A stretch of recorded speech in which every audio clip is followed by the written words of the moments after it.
ओम शांति।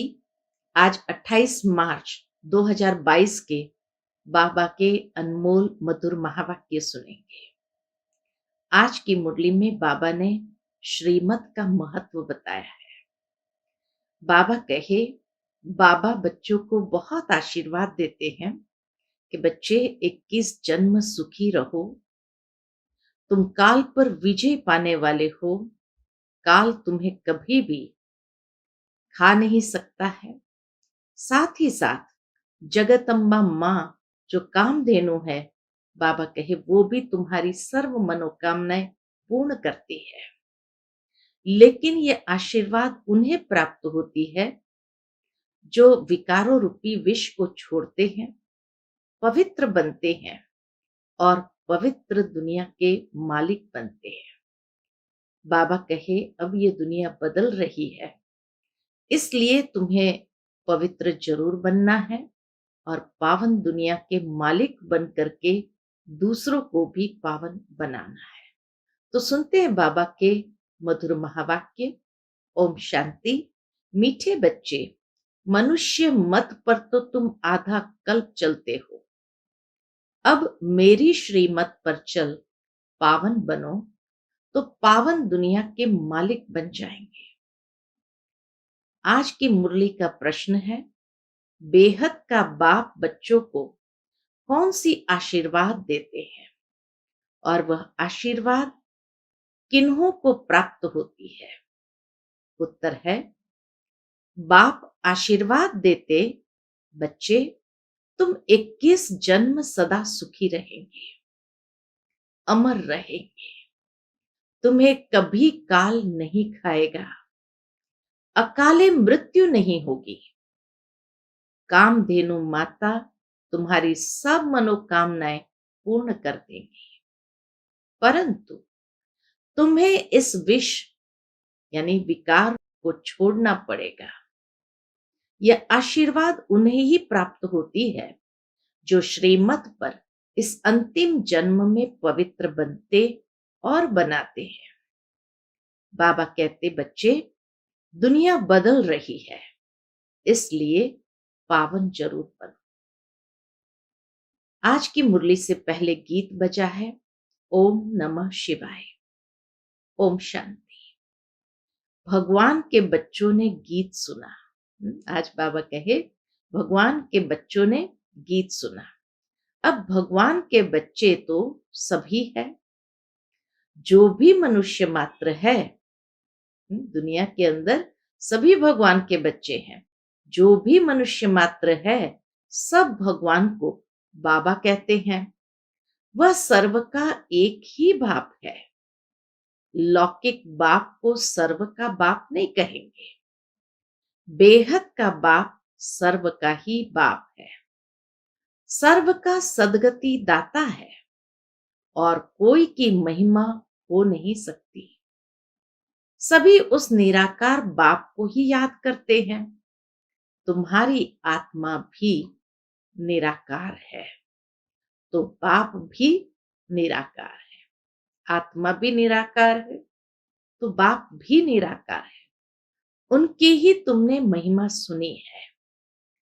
परम पिता परमात्मा शिव बाबा, आप ऊंचे ते ऊंचे हो, सर्व के सदगति दाता हो। बच्चे भी बाबा को कहते हैं कि हे परम पिता परमात्मा शिव बाबा, आप ऊंचे ते ऊंचे हो, सर्व के सदगति दाता हो, सबकी सदगति करते हो, तो वह स्वर्ग के मालिक देवी देवता बन जाते हैं। मनुष्य की सदगति कर न सके। मनुष्य की कोई महिमा है नहीं।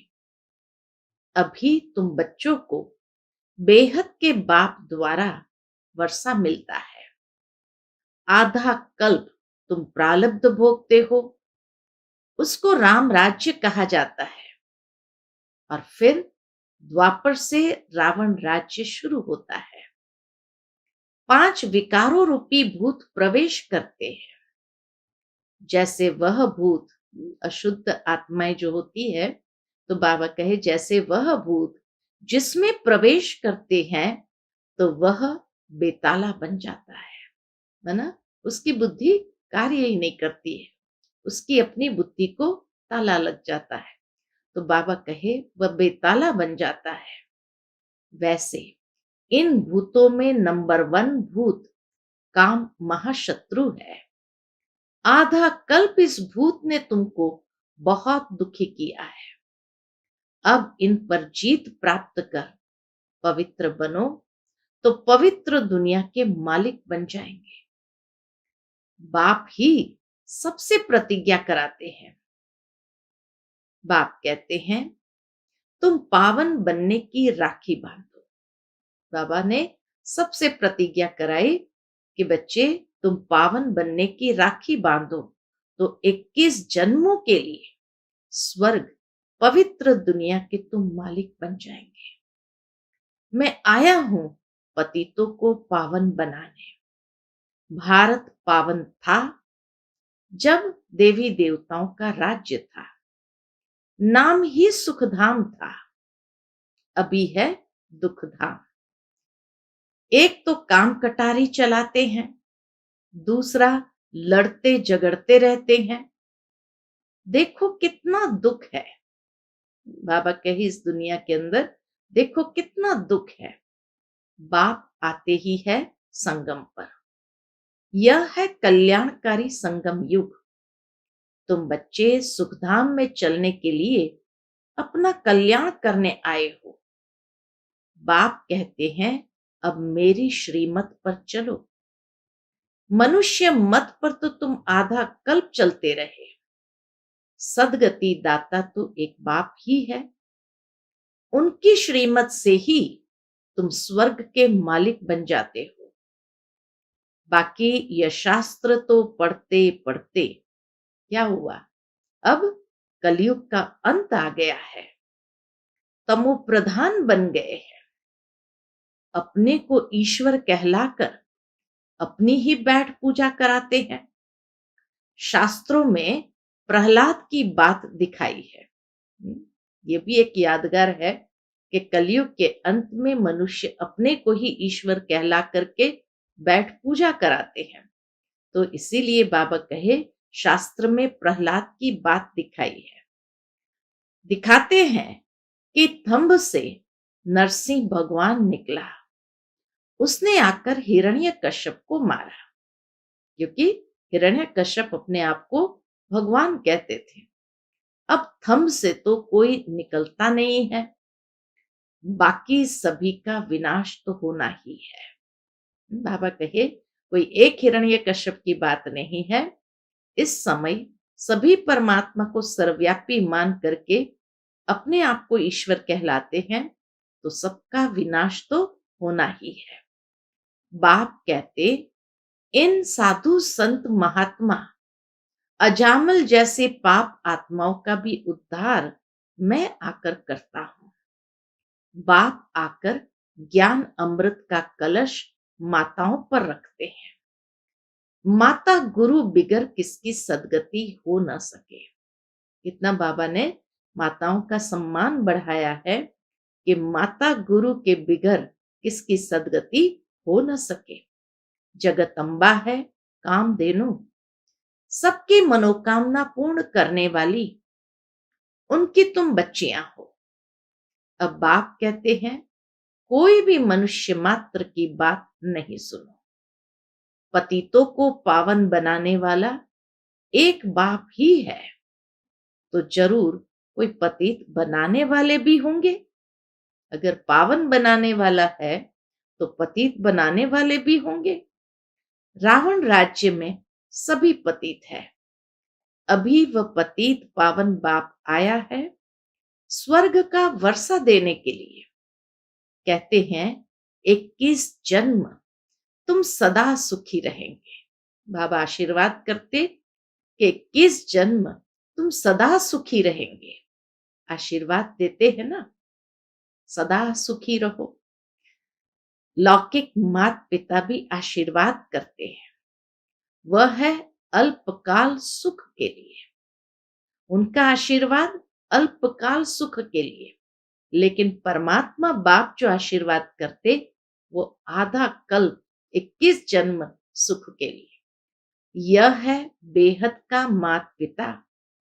कहते हैं बच्चे तुम सदैव अमर रहो, वहां तुमको काल नहीं खाएगा, अकाले मृत्यु नहीं होगा, सदा सुखी रहेंगे। कामधेनु माता तुम्हारी सर्व कामनाएं पूर्ण करती है। सिर्फ कंडीशन क्या है? सिर्फ विष को छोड़ना होगा, क्योंकि अपवित्र तो वहां चल नहीं सकेंगे। तो ये आशीर्वाद प्राप्त करने के लिए बाबा कहे पवित्र तो जरूर बनना पड़े। बाप कहते हैं मैं तुमको वापस ले चलने आया हूं, सिर्फ पावन बनो। ऐसे नहीं कि बच्चे को शादी करानी है, न अपने को पतित करना है, न दूसरों को पतित होने देना है। ये भी एक पुण्य का कार्य है जो दूसरों के जीवन को भी बचाए। इस मृत्यु लोक में अंतिम जन्म पवित्र जरूर बनना है, तब अमर लोक चलेंगे। बाप बैठ आत्माओं को समझाते हैं, आत्मा ही धारण करती है। बाप कहते हैं तुम हमारे बच्चे हो, तुम आत्माएं परम धाम में रहती थी, अब फिर ले चलने आया हूं, परम धाम ले चलने आया हूं। जो पवित्र बनेंगे उनको साथ ले चलूंगा, फिर वहां से तुमको स्वर्ग में भेज दूंगा। मीरा ने भी विष का त्याग किया तो उनका नाम कितना बाला है। बाप कहते बच्चे अब पुरानी दुनिया बदल नई बनने वाली है। नई दुनिया में देवताएं राज्य करते थे, मैं ब्रह्मा द्वारा तुमको राजयोग सिखलाता हूं। बाबा कहे मैं ब्रह्मा द्वारा तुमको राजयोग सिखलाता हूं, तुमको श्रीमत देता हूं श्रेष्ठ देवता बनने के लिए। कृष्णपुरी में चलना है, श्री कृष्ण की देखो कितनी महिमा है। वह है सर्वगुण संपन्न। हमारी मत पर चलेंगे तो ऐसा लक्ष्मी नारायण बनेंगे। जिन्होंने कल्प पहले वर्षा लिया होगा वह श्रीमत पर चलेंगे। बाबा कहे जिन्होंने कल्प पहले वर्षा लिया होगा वह बाबा की श्रीमत पर जरूर चलेंगे। नहीं तो क्या करेंगे? नहीं तो आसुरी मनमत पर चलते रहेंगे। यह बाबा भी उस निराकार से ही मत लेते हैं। ब्रह्मा बाबा भी निराकार शिव बाबा से ही मत लेते हैं। शिव बाबा ब्रह्मा के तन में प्रवेश कर तुमको मत देते हैं। कहते हैं तुम सब सजनिया अथवा भक्तियां हो, एक है साजन अथवा भगवान। मनुष्य को कभी भी भगवान नहीं कह सकते। यह उल्टी मत तुमको मिली हुई है, इसलिए तुम्हारी ऐसी दुर्गति हुई है। बाबा कहे उल्टी मत जब मिलती है कि हम सब भगवान है तो सबकी दुर्गति हुई है। मैं ही एक पार करने वाला हूं। यह गुरु लोग मेरे धाम को ही नहीं जानते तो मेरे पास ले कैसे आएंगे? कितनी सटीक बात बाबा ने कहा कि ये गुरु लोग जब मेरे धाम को ही नहीं जानते तो मेरे पास कैसे ले आएंगे? मनुष्य तो जहां भी जाएंगे माथा टेकेंगे, इसलिए मैं स्वयं ही लेने को आया। मनुष्य भटक गए हैं, जहां जाएंगे माथा टेकेंगे, इसलिए बाबा कहे मैं स्वयं ही लेने को आया हूं, फिर तुमको स्वर्ग धाम में भेज दूंगा। वह है विष्णुपुरी सूर्यवंशी। त्रेता को कहा जाता है राम राज्य। उसके बाद शुरू होता है रावण राज्य द्वापर में। तो भारत शिवालय से वैशालय बन जाता है। यही भारत संपूर्ण निर्विकारी था। यही भारत पूर्ण विकारी बन गया है। अब तुम बच्चे राजयोग सीख सारे विश्व पर जीत प्राप्त कर लेते हो। दो बंदरों की कहानी है ना। बाबा कहे अब तुम राजयोग के माध्यम से सारे विश्व पर जीत पाते हो। दो बंदरों की कहानी है ना। वह आपस में लड़ते हैं, विश्व रूपी माखन तुमको मिलता है। तुम केवल शिव बाबा और स्वर्ग को ही याद करो। माखन लेने के लिए केवल शिव बाबा और स्वर्ग को ही याद करो। घर गृहस्थ में रहते हुए पवित्र बनो। बाबा की यही श्रीमत बार बार बाबा अलग अलग रीति से हम बच्चों को समझाते हुए कहते हैं कि तुम शिव बाबा को याद करो, स्वर्ग को याद करो, पवित्र बनो, तो पवित्र दुनिया के मालिक बन जाएंगे। पवित्रता पर ही अत्याचार होते हैं। कल्प पहले भी हुए थे, अभी भी होंगे जरूर, क्योंकि अब जहर नहीं देते हो। बाबा कहे अब तुम जहर नहीं देते हो। गाया भी हुआ है, अमृत छोड़ विष काहे को खाए। अमृत पीते पीते तुम मनुष्य से देवता बन जाते हो। जो पक्के ब्राह्मण होंगे वह तो कहेंगे चाहे कुछ भी हो, परंतु हम विष नहीं देंगे। कितना सहन भी करते हैं, तब तो ऊंच पद पाते हो। बाबा की श्रीमत पर चलने में सहन भी करना पड़ता है, लेकिन तभी तो बाबा कहे ऊंच पद पाते हैं। शिव बाबा को याद करते करते प्राण भी छोड़ देते हैं। शिव बाबा का फरमान है, फरमान तो सबको है। इसलिए कहते हैं मुझे याद करो तो मेरे पास परम धाम में आ जाएंगे। शिव बाबा इस मुख द्वारा तुम आत्माओं से बात करते हैं। यह भी मनुष्य है। हाँ, ब्रह्मा बाबा भी तो मनुष्य है। मनुष्य कभी भी मनुष्य को पावन नहीं बना सकते। कायदा ही नहीं है इस संसार का जो मनुष्य किसी मनुष्य को पावन बना सकते। बाप को बुलाते हैं कि पतितों को आकर पावन बनाओ, तो मुझे जरूर पतित दुनिया में ही आना पड़े, क्योंकि यहां कोई पावन तो है नहीं। अब बाप कहते हैं मैं तुमको इस श्री कृष्ण जैसा पावन स्वर्ग का मालिक बनाता हूं। अगर कोई कहता है कि मैं बंधन में हूं, बाबा कहे अगर कोई कहता है कि मैं बंधन में हूं, तो बाबा क्या करे। तुमको तो ज्ञान मिलता है कि गृहस्थ व्यवहार में रहते श्रीमत पर चलो तो तुम श्रेष्ठ बनेंगे। तुम सब ईश्वरीय परिवार के हो। शिव बाबा, ब्रह्मा दादा, तुम ब्राह्मण ब्राह्मणियां, पौत्रे और पौत्रियां, तुम सबको स्वर्ग का वर्षा बादशाही मिलती है। बाप देता है स्वर्ग का वर्षा, तो हम बाप के वारिस ठहरे, तो जरूर हम स्वर्ग में होने चाहिए। फिर हम अभी नर्क में क्यों। बाप समझाते हैं रावण राज्य के कारण तुम नर्क में पड़े हो। अब मैं आया हूं तुमको स्वर्ग में ले चलने के लिए। बाप है खेवैया, सबको उस पार ले जाते हैं। श्री कृष्ण कोई सबका बाप नहीं है। बाबा कहे एक बाप ही सबको पार ले जाते हैं। श्री कृष्ण कोई सबका बाप नहीं है। याद एक को ही करना है।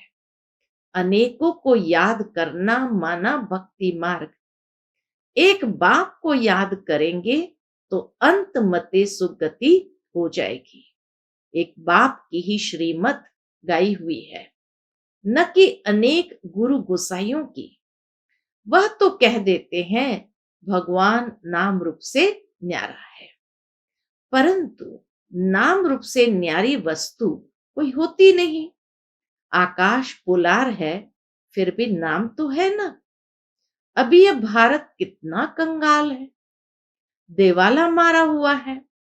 बाप कहते हैं जब ऐसी हालत हो जाती है तो मैं आकर भारत को सोने की चिड़िया बनाता हूं। बंबोर को आग तो लगनी ही है। पुरानी दुनिया सारी खलास हो नई बनेगी। तुम बच्चे श्रीमत पर स्वर्ग की राजधानी स्थापन कर रहे हो। यह है ईश्वरीय पढ़ाई, बाकी सब है आसुरी पढ़ाई। इस पढ़ाई से ही तुम स्वर्गवासी बनते हो, उस पढ़ाई से तुम नरकवासी बनते हो। कॉन्ट्रास्ट बाबा बताते। अब दैवी झाड़ दिन प्रतिदिन बढ़ता जाएगा। माया के तूफान भी बहुत लगते हैं। तब बाप कहते हैं यह है दुख धाम। अब तुम मुझे याद करो, परम धाम को याद करो और सुख धाम को याद करो तो बेड़ा पार हो जाएगा। बाप आते हैं दुख धाम से शांति धाम ले जाने के लिए, फिर सुख धाम में भेज देंगे। अब दुख धाम को भूलते जाओ, बाप और वर्षे को याद करो। अच्छा, मीठे मीठे सिकिलते बच्चों प्रति माता पिता बाप दादा का याद प्यार और गुड मॉर्निंग। रूहानी बाप की रूहानी बच्चों को नमस्ते। हम सब रूहानी बच्चों की रूहानी माता पिता बाप दादा को याद प्यार, गुड मॉर्निंग और नमस्ते। नमस्ते। शुक्रिया बाबा, शुक्रिया।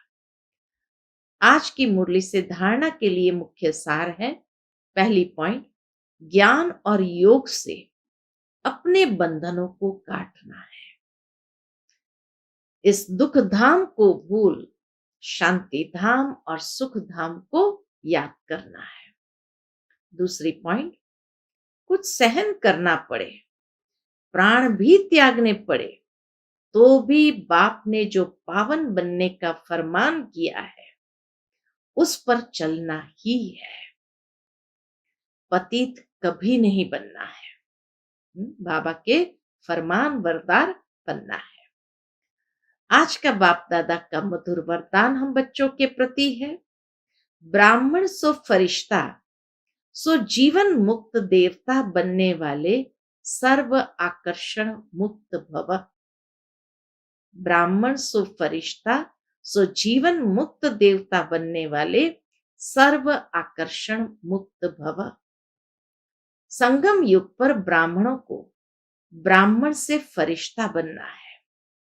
फरिश्ता अर्थात जिसका पुरानी दुनिया, पुराने संस्कार, पुरानी देह के प्रति कोई भी आकर्षण का रिश्ता नहीं, तीनों से मुक्त।